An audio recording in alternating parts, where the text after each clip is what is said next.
Kejadian pasal 30.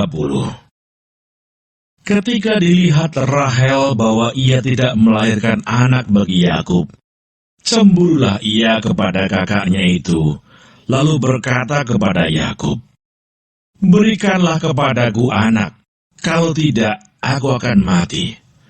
Maka bangkitlah amarah Yakub terhadap Rahel dan ia berkata, "Akukah pengganti Allah yang telah menghalangi engkau mengandung?" Kata Rahel, "Ini Bilha, budakku perempuan. Hampirilah dia, supaya ia melahirkan anak di pangkuanku, dan supaya oleh dia aku pun mempunyai keturunan." Maka diberikannya Bilha budaknya itu kepada Yakub menjadi istrinya, dan Yakub menghampiri budak itu. Bilha mengandung, lalu melahirkan seorang anak laki-laki bagi Yakub. Berkatalah Rahel, "Allah telah memberikan keadilan kepadaku, juga telah didengarkannya permohonanku, dan diberikannya kepadaku seorang anak laki-laki." Itulah sebabnya ia menamai anak itu Dan. Mengandung pulalah Bilha, budak perempuan Rahel, lalu melahirkan anak laki-laki yang kedua bagi Yakub. Berkatalah Rahel, "Aku telah sangat hebat bergulat dengan kakakku, dan aku pun menang." Maka ia menamai anak itu Naftali. Ketika dilihat Lea bahwa ia tidak melahirkan lagi, diambilnyalah Silpa, budaknya perempuan, dan diberikannya kepada Yakub menjadi istrinya. Dan Silpa, budak perempuan Lea, melahirkan seorang anak laki-laki bagi Yakub. Berkatalah Lea, "Mujur telah datang." Maka ia menamai anak itu Gad. Dan Silpa, budak perempuan Lea, melahirkan anak laki-laki yang kedua bagi Yakub. Berkatalah Lea, "Aku ini berbahagia. Tentulah perempuan-perempuan akan menyebutkan aku berbahagia." Maka ia menamai anak itu Asher. Ketika Ruben pada musim menuai gandum pergi berjalan-jalan, didapatinyalah di padang buah Dudaim, lalu dibawanya kepada Lea ibunya. Kata Rahel kepada Lea, "Berilah aku beberapa buah Dudaim yang didapat oleh anakmu itu." Jawab Lea kepadanya, "Apakah belum cukup bagimu mengambil suamiku? Sekarang pula mau mengambil lagi buah Dudaim anakku?" Kata Rahel, "Kalau begitu biarlah ia tidur dengan engkau pada malam ini sebagai ganti buah Dudaim anakmu itu." Ketika Yakub pada waktu petang datang dari padang, pergilah Lea mendapatkannya sambil berkata, "Engkau harus singgah kepadaku malam ini, sebab memang engkau telah kusewa dengan buah Dudaim anakku." Sebab itu tidurlah Yakub dengan Lea pada malam itu. Lalu Allah mendengarkan permohonan Lea. Lea mengandung dan melahirkan anak laki-laki yang kelima bagi Yakub. Lalu kata Lea, "Allah telah memberi upahku, karena aku telah memberi budakku perempuan kepada suamiku." Maka ia menamai anak itu Isakar. Kemudian Lea mengandung pula dan melahirkan anak laki-laki yang keenam bagi Yakub.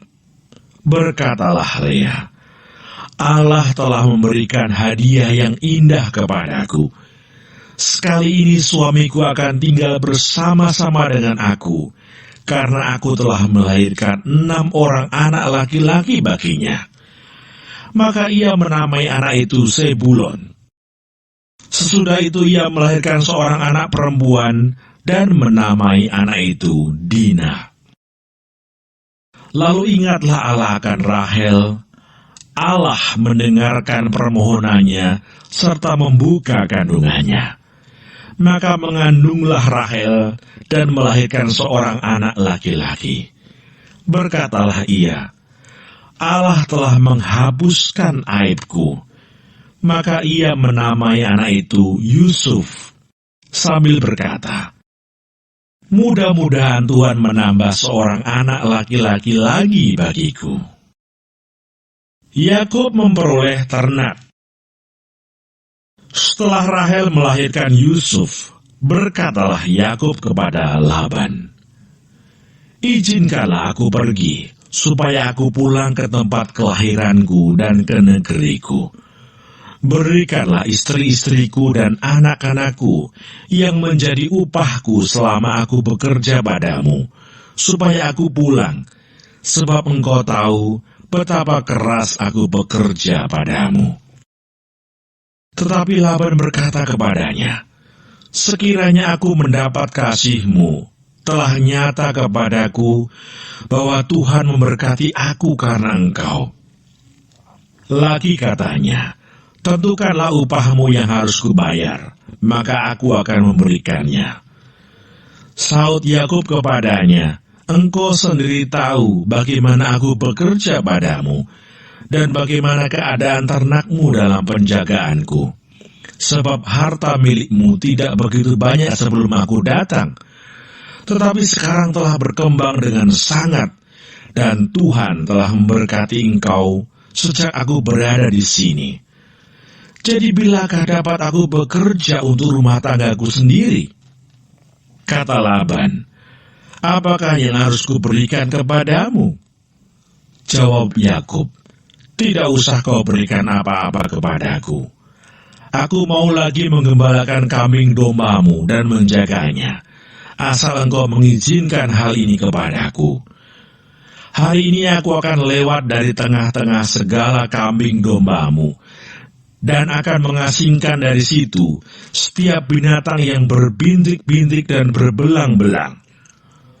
Segala domba yang hitam dan segala kambing yang berbelang-belang dan berbintik-bintik, itulah upahku.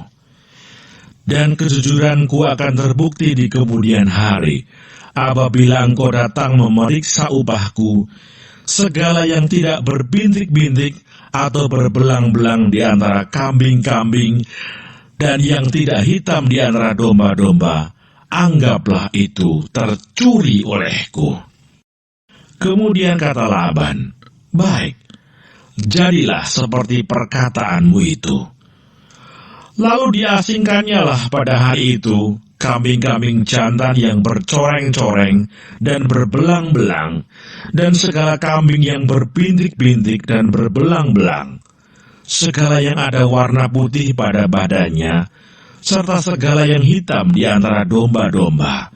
Dan diserahkannya lah semuanya itu kepada anak-anaknya untuk dijaga. Kemudian Laban menentukan jarak 3 hari perjalanan jauhnya antara dia dan Yakub. Maka tetaplah Yakub menggembalakan kambing domba yang tinggal itu.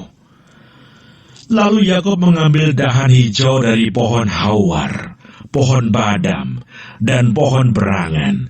Dikupasnyalah dahan-dahan itu sehingga berbelang-belang sampai yang putihnya kelihatan.